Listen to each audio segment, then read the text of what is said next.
Hi, இது உங்கள் Bismi kitchen. இன்றைக்கி சூப்பரான ஒரு ரெசிபியோடு வந்திருக்கேன். வீட்டில் உருளைக்கிழங்கு இருக்கா? கண்டிப்பாக இந்த மாதிரி செஞ்சு பாருங்கள்.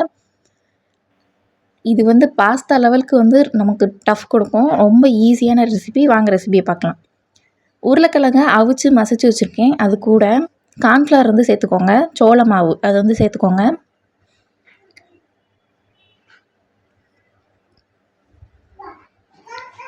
இது கூட கொஞ்சமாக சால்ட் உப்பு சேர்த்துக்கோங்க.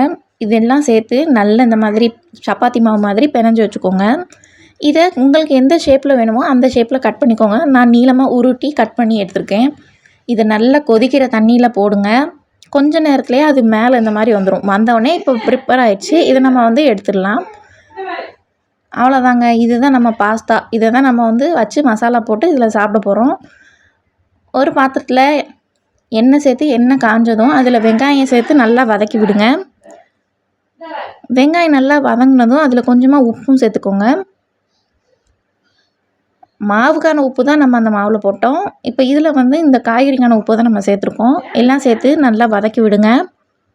இது கூட கொஞ்சம் இஞ்சி பூண்டு விழுது சேர்த்துக்கோங்க. இஞ்சி பூண்டு விழுது சேர்த்துட்டு நல்லா வதக்கி விடுங்க. இந்த ரெசிபி செய்கிறதுக்கு டக்குன்னு செஞ்சிடலாம். ரொம்ப ரொம்ப ஈஸியான ஒரு ரெசிபி. கண்டிப்பாக எல்லோரும் ட்ரை பண்ணி பாருங்கள்.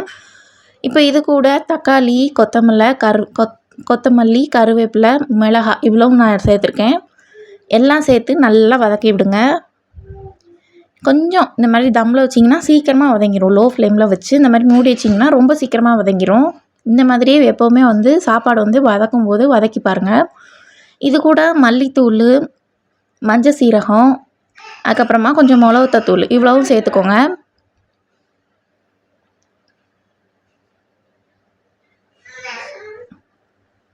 இதெல்லாம் சேர்த்து நல்லா மிக்ஸ் பண்ணுறங்க.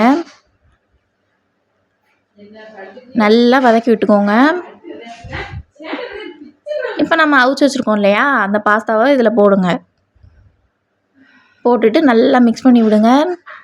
இப்போது கொஞ்சமாக தேவையான அளவுக்கு டொமேட்டோ சாஸ் சேர்த்துக்கோங்க.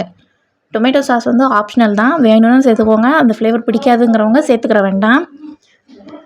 அவ்வளோதாங்க. 2 குலுக்கிட்டு சாப்பிட ஆரம்பிங்க. ரொம்ப டேஸ்ட்டாக இருக்கும். ரொம்ப ஈஸியான ரெசிபியும் கூட. டடா, நம்ம ரெசிபி ரெடி ஆயிடுச்சு. பார்க்கவே எவ்வளோ சூப்பராக இருக்குல்ல. கண்டிப்பாக எல்லோரும் ட்ரை பண்ணி பாருங்கள். நம்ம சேனலுக்கு புதுசாக இருக்கிற எல்லோரும் மறக்காமல் நம்ம சேனலை சப்ஸ்கிரைப் பண்ணிடுங்க. தேங்க்யூ ஃபார் வாட்சிங்.